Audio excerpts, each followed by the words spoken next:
So the question then becomes, well, why did that number not work out in this study? And my suspicion is probably because of the order I asked the questions in, which was sort of purposeful. I think what's happening is if you ask people the question, do you find this thing to be racist? That primes them to assume it must be racist, because otherwise, why would you ask?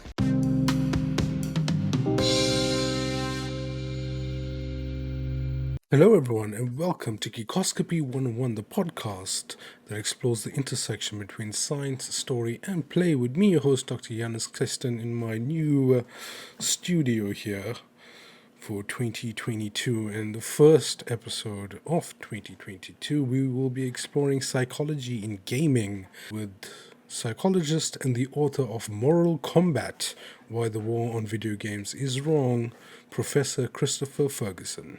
Oh, welcome to the show, Professor Ferguson. How are you doing? Doing great today, and thanks for having me on. I really appreciate it. I'm just really excited to get an email from you. I wasn't aware of you before. Somehow I missed you, even though I follow a lot of your... I don't think it's that hard. I follow a lot of your colleagues. Or at least I think all your colleagues, like... Dr. Rachel Cowart and some of the guys, absolutely. Some of the guys involved with psychology and gaming, which has always been a fascination for me. Well, that's the whole idea of this podcast. It's fusing, nerdy and geeky things together. Trying to figure out, the kind of more academic side of the things we enjoy doing for escapism or entertainment, and which you know all about. So tell us a bit about who you are in this moment and what you do. Sure. Okay, so 50-cent version of this is I'm Prof Ferguson. I'm a professor of psychology at Stetson University, and I'm a licensed clinical psychologist, and I've been interested in studying gaming for probably close to 20 years at this point. And I really started that with video games for the most part. And sort of the start of that was happening pretty close to the years after the Columbine massacre had happened in the United States. And there was a lot of talk at that time about violence in video games and, mass homicides and school shootings and all of that. And, and as happens around these events, people kind of get, I guess we kind of use this term moral panic, but people kind of get wound up about an issue and they really get convinced that some form of technology or media is harmful in some way or another. And as a consequence of that, they oftentimes make these kind of claims of, if you let your kid play Mortal Kombat, they're going to turn out to be a serial killer or something of that sort. And on one hand, I wanted to see if there was evidence to suggest that in fact was true, even if we're not necessarily talking about school shootings. Do video games make kids more aggressive in a more general sense? And if not, then what happens around, why is it that we see this kind of repetitive pattern with, rock music in the 1950s and radio in the 1940s, and then, comic books in the 1950s and rock music again in the 1980s and Dungeons and Dragons in the 1980s and 90s, and, then of course video games. And now social media is also getting a lot of attention for this as well. So we kind of see this repetitive pattern of, people perceive something is going wrong in society. Sometimes there really is something going wrong, and other times there really isn't something going wrong. But why is it that we hit the same pattern of, if there is something going wrong, we blame some form of popular culture or technology for that? And what kind of social and psychological processes kind of explain that, and what can we do perhaps to better evaluate these claims in the future, and also perhaps if those claims turn out to be false, how can we reassure people that this isn't as big a deal for them to worry about as maybe they were, they might have thought. One of the things that's fascinating is if people say video games, do something harmful to kids, and then you say, hey, look, here's some good news. Here's some studies that say, in fact, you're wrong about that. People don't thank you. people get more upset in some cases. So you would think that news would be kind of good news. If you're letting your kid play Call of Duty or Grand Theft Auto or something like that, the good news is that, well, you're probably okay. Your kid's going to be all right. And a lot of people actually get angrier when you tell them that, this thing that they were worried about isn't that dangerous after all, which I find to be fascinating that people are like that. I mean, yeah, it's always weird. It seems to happen with every new media. Probably, yeah. Tabletop role-playing games might get a second round as it gets more popular and potentially more mainstream, and then probably in the Yeah. future it's going to be like VR or AR or voice only or Amazon Echo or whatever's trying to kill us next, whatever's trying to kill the kids, or take their attention away from the important things, quote unquote. Yeah. So when was the spark that you had about actually getting into psychology? Like what inspired you to get into this field? Inspired is probably the wrong word. I think it was more of an accident than anything else. I originally wanted to be like like rock star, kind of world famous musician or whatever. But I'm actually really too lazy. I don't practice enough, and that lifestyle I think would have been far too stressful for me. So it's, in some ways, probably a good thing it never worked out that way. But it's always kind of like, well, my mother would always say, you need a plan B, something you can actually make money at. And it turns out I'm actually really bad at a lot of things. Like, kind of like standard 9-to-5 jobs and such, I'm really, really poor at. I don't like being on time. I don't like people telling me what to do. I hate filling out paperwork, so on and so forth.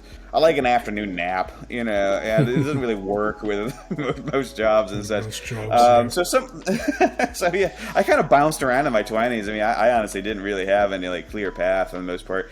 And, it really was, I'd gotten a master's degree, and as part of that, I started teaching some classes at the university level, and I really liked it. I really thought it was fun, and I got good student evals.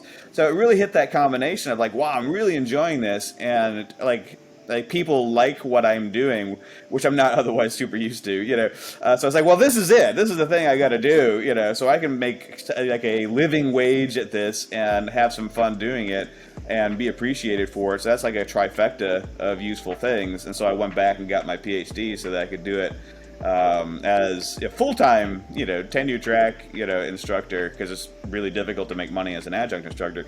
So that was kind of like the path. It wasn't like at like 4 I said I want to be a psychology professor. That wasn't what happened at all. It's just I ruled out like 99% of other jobs that I was really crappy at, and then stumbled into this one and said, hey, this is actually pretty good. I mean, I kind of have boss, but I don't see them often. That's good, and I'm good at it.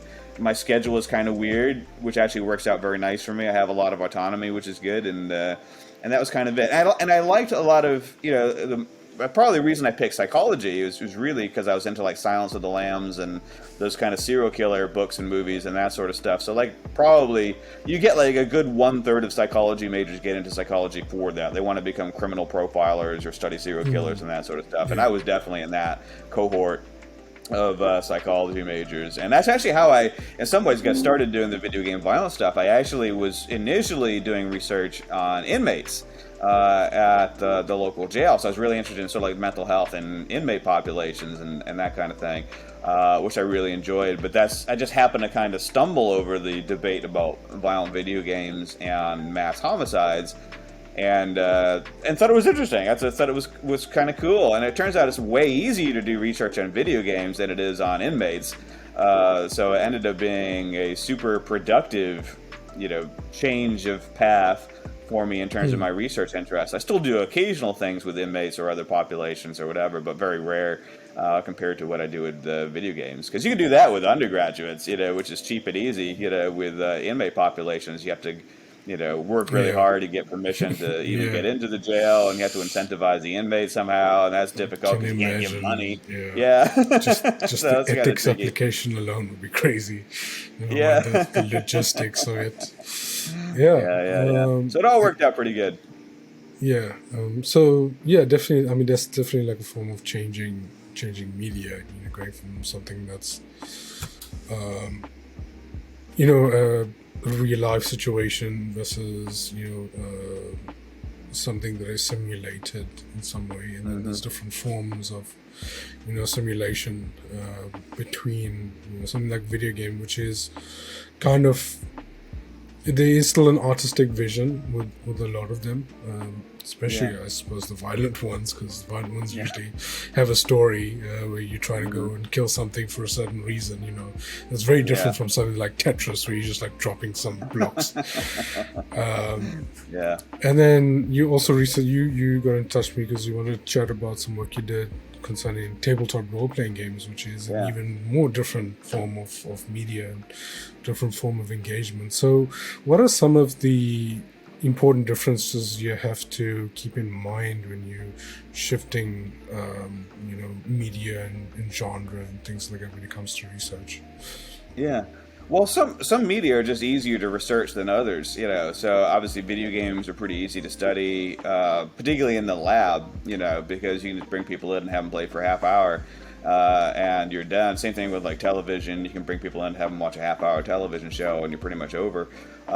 With other forms of media like books or tabletop role-playing games, it's actually quite difficult, because a typical D&D session, Dungeons and Dragons session, may take 3 to 4 hours, to play a game. That's really only introductions, That's not even just getting started. And same thing with a book. I mean, how long does it take the average person to read a novel? I don't know off the top of my head, other than to say, a long time. So it's really hard to study some of those things, in the laboratory environment at very least. Of course, you can ask people, what books they've read, and you can ask people how often they play Dungeons and Dragons or Pathfinder or games like that. So surveys are not necessarily that difficult, but laboratory studies are a little bit trickier. So, and the thing we find is that, if you want to talk about the effects of video games or television or movies, or social media, for that matter, it's actually quite easy to do so because there are, dozens or hundreds of studies, in each of these realms. I think probably all the ones I mentioned probably at this point have at least 100 studies, maybe more. So it's pretty easy to talk about, well, here's what the evidence says. There are some inconsistencies. Some studies, don't agree with each other, but overall, here is my impression of this research field. With something like Dungeons and Dragons, or books for that matter, you get the same kind of problem. If you say, well, what is the impact of playing Dungeons and Dragons on, players' perception of racism, for instance, which is kind of the area I get interested in, or people also ask about books, what is the impact of reading edgier young adult books, like Harry Potter, Hunger Games, things like that? Does that have a negative impact on teenagers who read them? And it's harder to really say much because there are not that many studies of these forms of media. So these are areas that are neglected. So that is one of the questions that has come up in the last few years, is the sort of question in tabletop role playing, is if you're playing these games and these games have these critters, monsters that are in them that are evil by nature, if you will, which is really the foundation of the game, was to kind of tell these stories about good versus evil. And if you're going to do that, you need evil critters, so they have these monsters like the orcs and the drow and that kind of stuff that their description suggests that they're sort of inherently evil. But does that have some sort of impact if you're playing in this game? Do you then begin to sort of absorb racial stereotypes and apply them to real life settings? And some people worry about that. Some people think it's ridiculous to even suggest it. And of course, it's an empirical question, but it's hard to answer it empirically if you don't have any studies of that sort of thing. So, so that's, again, those are the sort of situations that attract my attention, is we can all have our opinions about it, and I have my opinion about it, no question about that, but whether this is an issue or a non-issue. But we can be wrong too, so that's why it's good to bring data to the table and try to speak from the data as much as possible. For sure. Yeah. One of the things I was thinking about, when I was reading the paper, and when it comes to the methodology, Dungeons and Dragons is just it's such a variable thing. Like you could be playing different settings, different types of campaigns.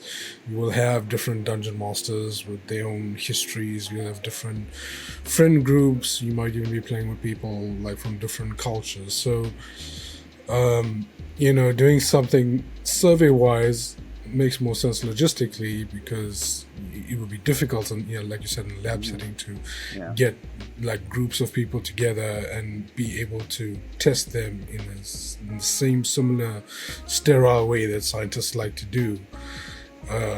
So you have to kind of do it in survey form and just ask a bunch of people. But those it's impossible to say that they have all the same experience or history as well. So it must be a very difficult thing to try and pull actual conclusions out of, and say, okay, this is actually the way it is. So, like, what kind of conclusions did you make? Well, let's explain your study first, and then what you were trying to answer. Why you even wanted to answer this in the first place, and what the data looks like. Sure. Yeah. This the inspiration for the study, like most of the stuff I do, is of course some big cultural fight over popular culture or technology, and this originated maybe 2 or 3 years ago with. There's really a series of debates about different aspects of role-playing games, but the one that kind of caught my eye was this argument that, again, sort of playing the game with these evil monster races, particularly orcs, although there's a lot of attention to the drow elves as well, that, this was bad. This was sort of like analogous to racism in real life in one way or another, either because people were perceiving the orcs as being similar to real-life races. Nobody can seem to quite agree what race, so sometimes I hear Asian, sometimes I hear African individuals, but there may be some sort of analogy there, and therefore that's offensive, that there's some sort of consensus that this is an offensive thing that we should be worried about, or that as players, that if we're exposed to this, that we may absorb some of that race essentialism, if you will. If we sort of absorb the idea that some of these monster races like orcs can be evil by nature, that maybe that'll make us think that, in real life, perhaps same thing. People that are different from us are less moral, more likely to be evil. So it basically translates to racism in real life environments as well. Now, granted, most of this is in the Twitterverse, or or games journalism. So this wasn't necessarily like a coherent hypothesis generation, process necessarily. But I'm sort of like trying to create coherent hypotheses off of what I'm seeing, going back and forth between players who either agree or don't agree with this sort of worldview or whatever. And so it appeared to me that those are really, at least for me, that seem to be popping out as the most two common kind of concerns, boiling it down, was that playing Dungeons and Dragons is going to lead to like real life racist attitudes in players, or that there's some sort of consensus view that things like evil orcs are offensive.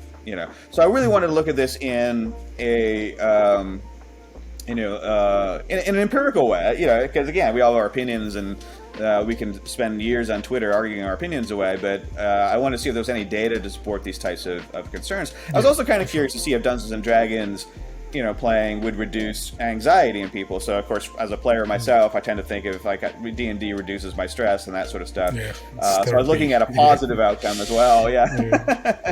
Although I have to. So first off, I'll just we can hit the X on that one, get rid of it. So it turned out playing Dungeons and Dragons did not, to my great disappointment. So sometimes, like I said, we have these opinions, and it turns out they don't work. There was no association between D&D playing and anxiety, and now that I think about it, I have over the years played with people who had different levels of, stress and mental health, wellness, and stuff like that. So I get it. Not everybody who's playing is necessarily doing great, and that's fine. They're great people, but that's just life.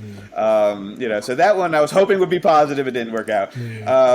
But sure. the other two, in my personal experience, I think at the start when I played, it was a very therapeutic, relaxing, entertaining thing. And I'm generally a dungeon master, so I'm running games for other people most of the time, and I got so into it. I think at one point I was running 3 games a week, and on top of trying to do a PhD, which is just a stupid idea. And it turned from something that was relaxing to something that was actually causing me a lot of anxiety. So I can see how it is very situational and just doesn't always work as therapy or relaxation. And I can see if you're playing a lot, that would be fun, but running a game is much different to actually playing. And that was one of the things I was thinking about while I was reading your paper, because you get 2 types of players. You don't just get a player of D&D, you just get a dungeon master. Yeah, that's a totally separate type of player. I was wondering whether you had control for that. I guess it's difficult to tell. We didn't. this is, and we can talk about this. I think you said there's a lot of different ways to sort of cut the onion of D&D exposure, but this was simply time spent. It's very simple, kind of crude measure of how much time do you spend on Dungeons and Dragons per week, and is it associated with these, different types of outcomes. So that is definitely something that it'll be useful to look at in the future. It's kind of like, how do you play as opposed to how much time you play. And I agree with you. I think we would probably see, or, that would be my hypothesis, right? Is we probably would see some differences based upon how people play and what their modality is and whether they're a dungeon master or a player, and such. But the other outcomes were mostly good. Well, I mean, the good news one, for sure good news, was that playing Dungeons and Dragons was not associated with racist attitudes, what we call ethnocentrism in this case, a preference for one's own ethnicity and a suspiciousness of other ethnicities, which, is kind of racism. And then the last part was there was no consensus that evil orcs are offensive. So only about 10% of respondents, whether they were players or non-players, whether they were white or people of color, the numbers are basically worked out the same. Only about 10% found the evil orcs to be offensive. Now, what was fascinating is then later, I gave them a few distractor tasks. It was kind of designed so you couldn't really tell what the hypothesis of the study were. I'm only mentioning the things that kind of relate to the hypothesis, so it sounds pretty clear. Yeah. But I actually gave them a bunch of other surveys and stuff to do that had nothing to do with the hypothesis, just to confuse people, which is just a way of trying to make sure our results are a bit more valid. Yeah. But because otherwise, if people can guess the hypotheses, they change their behavior. But But the other thing, which was kind of fascinating, is at the end, I then brought the description of the orcs back. So I gave, at both time periods, I gave them a description of orcs that was sort of taken straight out of Dungeons and Dragons. It was the one that got a lot of attention when the debate about orcs being racist was bandying about on Twitter. The second time round, I showed them the same description, and I asked them, well, do you find this racist? So a little bit more blunt, as opposed to, do you find this offensive? First off, I asked them if they found it offensive. 10% said yes. Then I asked them, do you find it racist? What was interesting is it was still a minority view, but it increased. So it went from 10% to 34%, if I remember correctly. So still not a consensus view, but it's fascinating that the numbers went from 10 to 34, so there's an increase. And it was particularly pronounced in women, and in individuals who are high in trait aggression, which is interesting. We're more likely to endorse the racism question. Now, it didn't matter if you were white or a person of color. It didn't matter if you were a D&D player or not, once again. So women and people who were more aggressive tended to view the orcs as more racist, or at least responded that way. My thinking on that, there's really sort of two speculations you can come from that, and it is speculative, is one, that maybe people find orcs to be racist but don't care, so they're not offended by it. In other words, they find it funny or amusing, or they're racist themselves. Generally speaking, most evidence, however, from other psychological studies doesn't find that to be true. So in other words, if people find something racist, they also tend to find it to be offensive. So the question then becomes, well, why did that number not work out in this study? And my suspicion is probably because of the order I asked the questions in, which was sort of purposeful. I think what's happening is if you ask people the question, do you find this thing to be racist? That primes them to assume it must be racist, because otherwise, why would you ask? Why would you ask it? And it's interesting that women seem to be a loaded question, essentially. It's a loaded question. It's a loaded question. Yeah. And of course, that's my speculation. I mean, there are probably some ways to test that in future studies, but I think that's probably what's going on there. And I think the reason why more aggressive people were more likely to induce it is because, of course, obviously there are some situations where we should, if we see someone behaving in a racist way or saying something racist, we should call that out. And there probably are good ways to do that to try to encourage the person to rethink what they're doing or saying. On the other hand, you can also use the label of racism aggressively, right? If someone you don't like them and they hold a worldview that you don't enjoy that isn't necessarily explicitly racist, but, is not progressive, for instance, then you call them racist and you shame them, right? And that's actually a very aggressive way of shutting someone down with their opinions. So those are all speculations. This is correlational data, so I can't, say what's causing what from that kind of data. But that's what I think is probably going on with some of that. But I'm hoping to test some of those things in some future studies and see what pops out of that. So all in all, good news. But but I suppose the last thing about there isn't a consensus about evil orcs being racist or offensive, either one really. Whether that's good news or bad news, I suppose, depends upon where you stand on this particular debate. for sure. It would be cool to tease apart some of this and see for sure. Whether it's just maybe it's too variable, or asking certain questions in certain ways just gives you different answers depending on who you are, which is I found it was quite interesting. And I was also leaning towards the way that it was like a loaded question, but then I just don't know enough about psychology of the field to ask it in a different way that it's not loaded. So yeah, it was a very interesting study when I read it through, and it was. I mean, I'm really happy that there's more studies that are taking up D&D. I think it's increasing now, because I think there was like a slight like boom in the 80s, because I was checking like for all the D&D research for like a blog post. It was supposed to be a video that I was writing. And it was just like 5 or 6 things that I found in the 80s, and then maybe 1 or 2 things I found in the 90s, and then it was dead. And then I think from 2-3 years ago, you see like student theses and like some papers trying to creep back in. So I was very interested in how tabletop role-playing games can just affect psychology and sociology, and I would like to think of it as a social therapy, and we hope we get maybe different data for that. It would be nice. I mean, there's already people who are using it as a therapy measure, like Dr. Anthony Bean has a whole thing with gaming in general therapy, and then there's other people who use it in practice.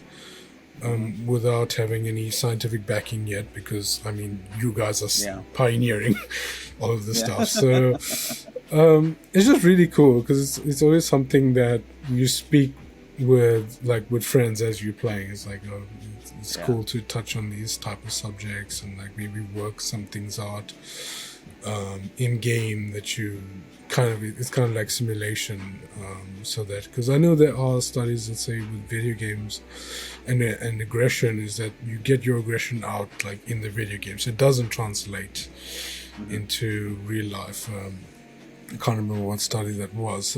So there's not just aggression as the only emotion, like there's other emotions to work out, and I think tabletop role-playing games can give you a platform to work out whatever you want to work out, so be other people, a form of role play, and just exist differently. I think that's what I like about it. Do you play much? Do you run games? Do you play in games? I do, yes. So I've gradually convinced my wife to let me play a little more than I had in the past. I usually talk about my like, once a week now. Pass. I think I've nudged it up to pretty close to twice a week at this point. So I do run a game myself. I'm a DM for one game, and I play in 2 others. But they tend to be kind of like bi-weekly. I think all of them are technically bi-weekly. I'm trying to nudge the game I'm playing into maybe a little bit closer to once a week for at least a little while, until we start getting a little busy or whatever, and we can go back to every other week. So there are 3 different games, but they all are technically bi-weekly. So it's probably like it works out to be like 1.5 to 2 games every week. Some games may be 1 or 0, or some weeks might be 1 or 0, other weeks might be all 3 are playing that week. So it can be a little variable depending upon people's schedules. So And I love it. For me, it's I would say it's a big part of, for me, what reduces my stress, which is kind of why I had that hypothesis in the study. It just didn't work out. Yeah, for sure. Maybe we should just get more data. Just throw more samples, bigger sample size in it. Like, what do you play? Like, what kind of characters do you play? I mostly play in Dungeons and Dragons, for tabletop role playing, and I'm intrigued by Pathfinder. I played Pathfinder first edition a little bit. I'm intrigued to try second edition at some point, but I'm pretty like stuck in that realm of fantasy role playing. I don't do a lot of sci-fi or other hero Marvel heroes or that kind of stuff. But I probably mostly play spellcasters of some sort or another. Occasionally I'll try to get off and do something a little bit different, rogues or fighter types. But even with that, even with more melee types, I seem to prefer something like a paladin that has some spells that they can cast on the side as well. So I tend to like classes that have a little bit more flexibility and require some strategy to figure out how I'm going to design them for any given day. I enjoy the mechanics of these games, quite a bit, which not everybody does. I love like creating characters and leveling characters and this kind of stuff. And I know some people hate that aspect of it. They just want like to get in and role play, and they don't like the mechanics of it necessarily. And that's fine. That's everybody has a different part of it that they enjoy. And I usually play female characters, which is interesting too. I was just on a panel this weekend, and we were kind of talking about that a little bit and trying to psychoanalyze that. But so it's mostly females, and I tend to drift in the realm of mostly playing like wizards, warlocks, clerics to some extent. There's a sort of dungeon DM's guild, witch class I like playing sometimes and stuff. So, those are some of the things that I like to play. Yeah, for sure. I found it was kind of weird because right now in the game that I play in, I'm a half orc. So okay. it was like, oh, this is coincidental. Perfect study to for sure. Although we didn't touch much on racial themes because we're playing Descent into Avernus, so like we're in hell, so it's hell anyway. Like, who gives a shit? And I run a game now once a week. That time where I got burnt out, like I just stopped playing Dungeons and Dragons for like 2 years. I was like, wow, okay, I was done, and then I played like one-shots here and there, and I helped friends out with like conventions and stuff, running games, but I didn't play a full campaign until a few months ago. So I'm glad to be back in it. It's Welcome fun back, playing D&D. What kind of questions have come up for you, like as you are playing? Like what other questions you want to answer with data? Yeah, well, I think one of the challenges, when I think about this sort of debate between, I guess what you might call like the traditionalists and the progressives over a lot of these issues. So of course this is a pretty heated thing among different groups of players, and I imagine it's probably like 10 to 15% on either side. Probably most players are just playing, but in terms of the people that have really strong opinions about the direction of where Dungeons and Dragons should go or Pathfinder should go. One of my thoughts is like, with these sorts of issues, I mean, of course, these platforms are going to change with each edition, and not all the changes are bad. Some of them might be bad, or maybe the makers are coming across as more political than is healthy. I don't know. These are all the debates. But one of my questions is kind of like, how do you the ideal, right? If you have people that are really passionate about a thing, a game, or whatever it might be, and they have very divergent views about how it should develop in the future, the ideal would seem to me would be to bring people together and try to figure out like what are some helpful compromises that people could, what must you have and what can you give up so the other side can also feel comfortable with this game, so that we can rejoin as a community that don't all think that we're either bigots or snowflakes or whatever we want to think on either side. So I'm starting as, having dipped into this debate about like the evil orcs and this kind of stuff, I mean, and sort of recognizing that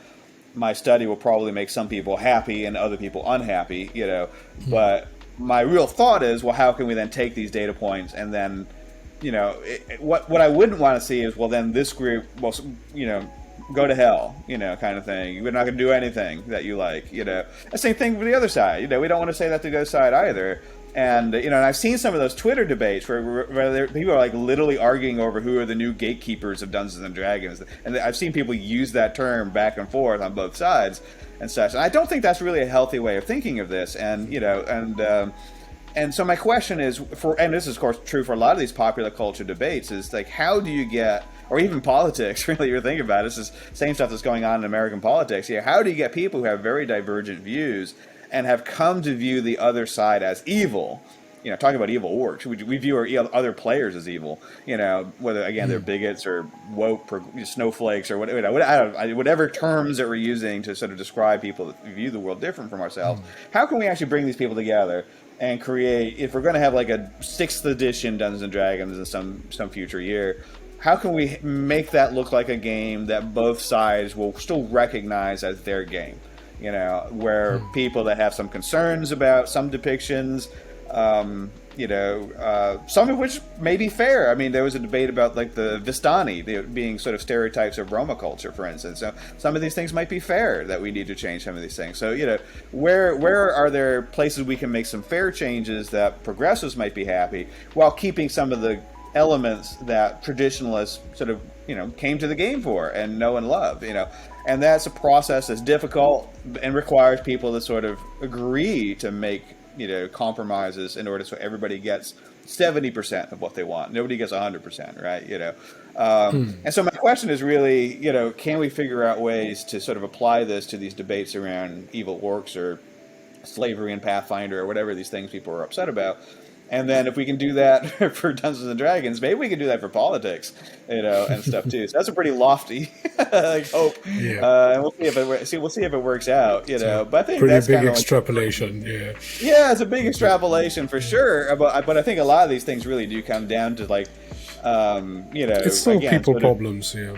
They're people problems, absolutely. Yeah. And for some reason, our cultures have all sort of drifted in the direction of like compromise is shameful somehow, so we're everything's a zero in some game, and you can see this with these debates over so like Wizards of the Coast will make some change in the Dungeons and Dragons system in a sort of wokish direction, and then the people who are on that side will simply move the goalposts and they would now we want this, and then they'll move closer and they'll be like, well, now we want this. So how can we stop that? I mean, that's probably not a healthy thing to happen. While these people over here are getting increasingly upset.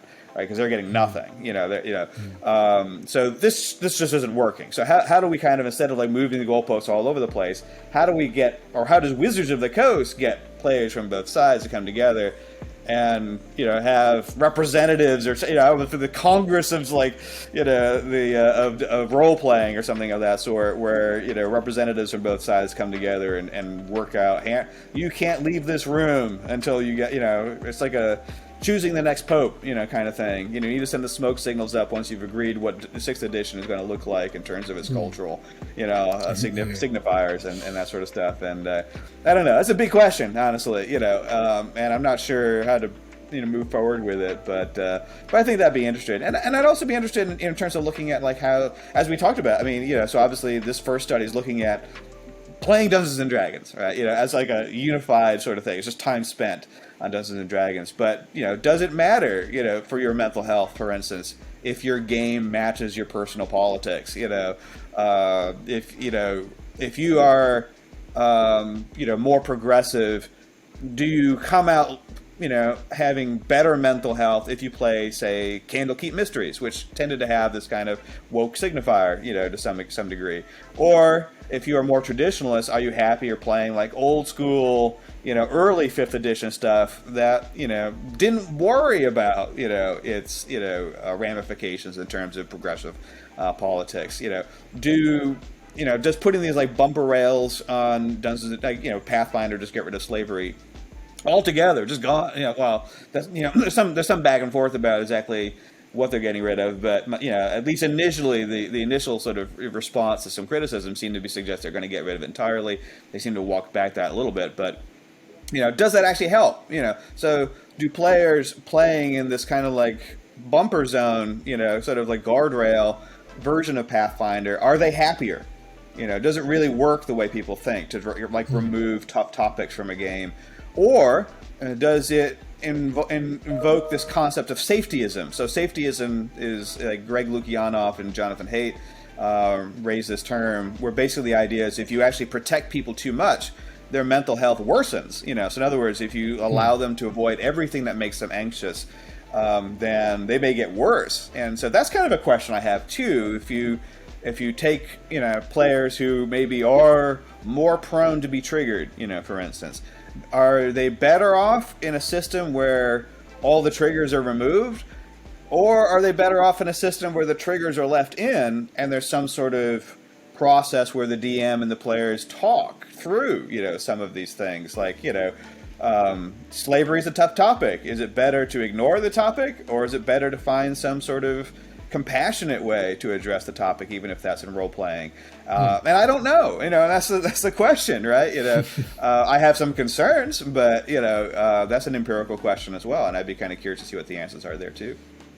Yeah.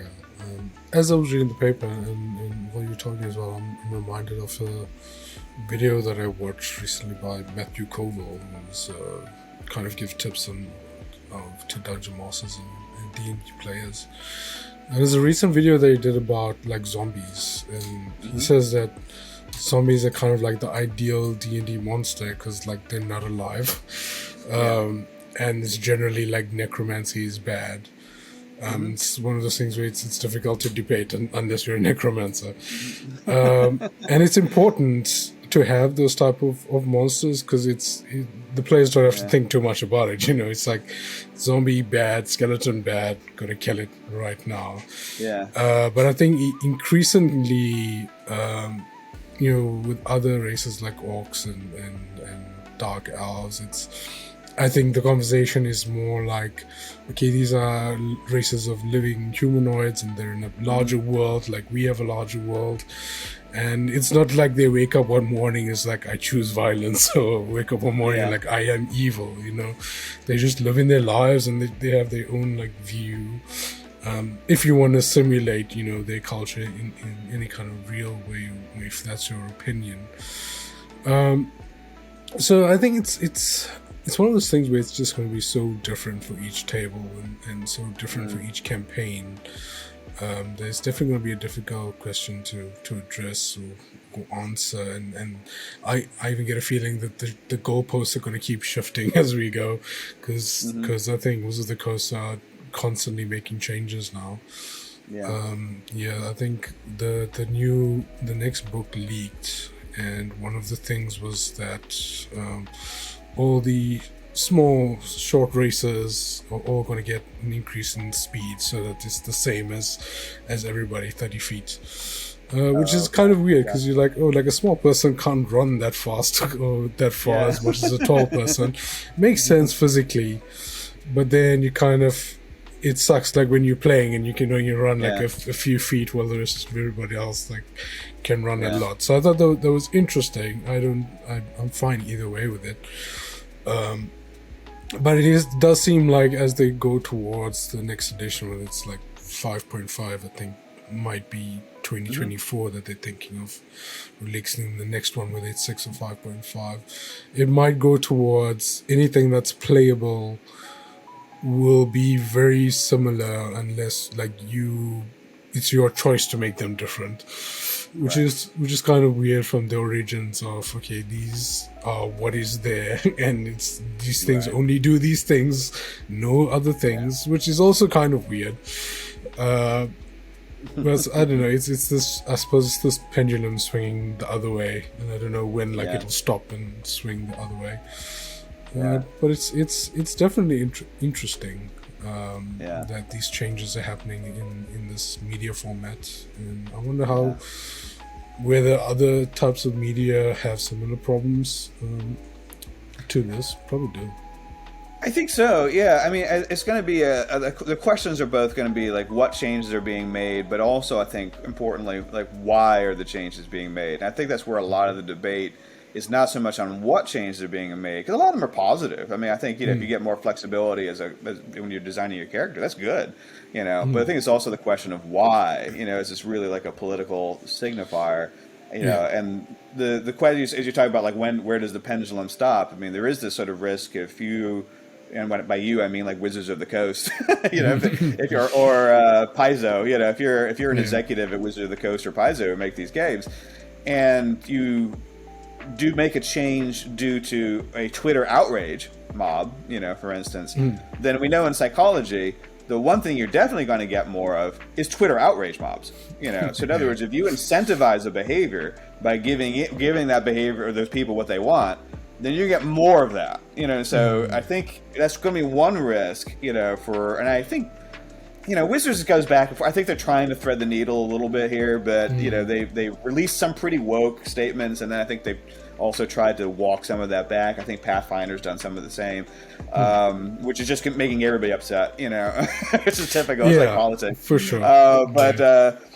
So I think my thing would be to tell them not to not change, but to be wary. If you're changing because you're perceiving anger and shame, then you're going to get more of that. If that's it's like I'm trying not to sound pejorative, but it is mechanically like a child tantruming. I'm not trying to say these people are all tantruming children, so I don't mean this as an insult. Like, it is literally mechanically like a child tantruming. If you give in to a child tantruming, the child's going to tantrum more often, which is what I mean. Like, outrage never really has a goal. Outrage just exists. And so if you give in to the goal, they just move the goalposts, And the same thing would be true on the other side, So again, I'm not trying to say one side is more moral or no, for the sure, other. definitely. We've seen some of these things with like video games. To some extent, there have definitely been movements to, and again, I would agree with most of this stuff. There definitely is a big movement to include more women in games and more like non-sexualized, strong female characters in games, which I thoroughly support. Even as a person, like I said, I like to play women myself, both in video games and in role-playing, tabletop role-playing games. But there again, I consider myself an advocate for that, but I also try to like help other advocates say, like, if your message is that this is necessary, like you need to like have better women in games in order to stop rape from happening, that's not what the data says. There's no data to support that view, that like playing Grand Theft Auto is associated with more sexist attitudes in real life. So you have to be careful as an advocate, to not overstep the evidence. Because that can then backfire on you. If you're saying like we need to no longer have any Grand Theft Auto 5, type games because that will result in misogyny in real life, and then research comes out, which it has, saying that that's not in fact true, that then raises this issue of, well, then we shouldn't make those changes, right? So because you said it was necessary for some practical reason, turns out it's not. When what we should have been saying is like, let's keep Grand Theft Auto 5 so the players who want to play that can play it, but let's also have, Horizon Zero Dawn and Alice Madness Returns and all these other games, That way, women or girls who want to play, or people like me who like to play as, female characters, can enjoy those games as well. I like also playing Grand Theft Auto. I like playing both sides, of these types of games. So, having more options for people, I think is better. I think what's happening right now with the tabletop role-playing space is that you have not so much it's not real inclusivity. People sometimes use that word as more inclusive, but really both sides are trying to be the gatekeepers. Both sides are trying to like make the game their game. And that's not, I don't think that's going to be a positive path for either side to do that, and if Wizards of the Coast or Paizo went entirely with either side, I think that would be a disaster for them. But at least in terms of like public perception for them. So the trick again is to try to find some way of threading that needle, and if possible, get people from both sides to talk to each other and figure out how the game really can be inclusive. Because what people will say is, well, even if we make the game the way we want it in terms of the official like canon and that sort of stuff, you can just play the game however you want anyway. You can ignore all that stuff, which is true, right? But that also cuts both ways, right? So that's also an argument for leaving the game the way it is, So I think what people are trying to say, we're going to change it the way that we want it because it somehow is important for us to change it, but you guys, however you want it, doesn't really matter. You can just keep playing your game. But the same side, the other side can use the same argument, So it's not really an important argument, to some extent. It's technically true, but it's also not an important argument one way or the other, whether we keep the game the same or change it. The game is going to change, which is just for money. They're going to come up with new, additions for no other reason than that. It's going to change. I can tell you that. Everything else I said today is false. This is true. There will be further additions of all these systems. They'll never stay static, but just for money reasons. And so the issue is just like, if you really value inclusivity, which is kind of like the progressive term, that also means including the traditionalists. How do you include them in a way that they get on board with some of the things that you want to change, while they could keep some of the things that they like about the game, and all of this becomes official canon, if you will, or all official part of the game system, and without signifying the idea that Pathfinder is now woke, or that Dungeons and Dragons is now woke, which just creates another set of, and there are systems that are less popular, but they do exist, that are like ostensibly anti-woke, which none of this stuff makes any sense. These are all like fantasy realms that were like primitive and brutal and this kind of stuff. There's no wokeness, in Lord of the Rings, or no anti-wokeness in Lord of the Rings either. So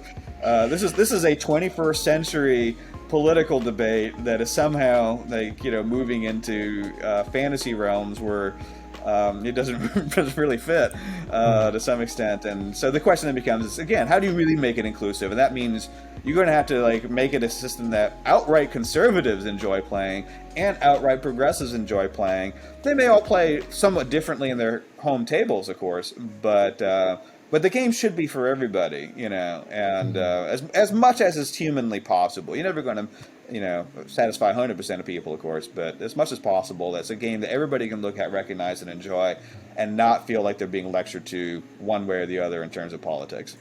Yeah, for sure. I mean, yeah. We could probably go till next week talking about the stuff, but it's a good stopping point. You do some fascinating work, and I'm sure we'll chat about more stuff as you publish in the future. Fantastic.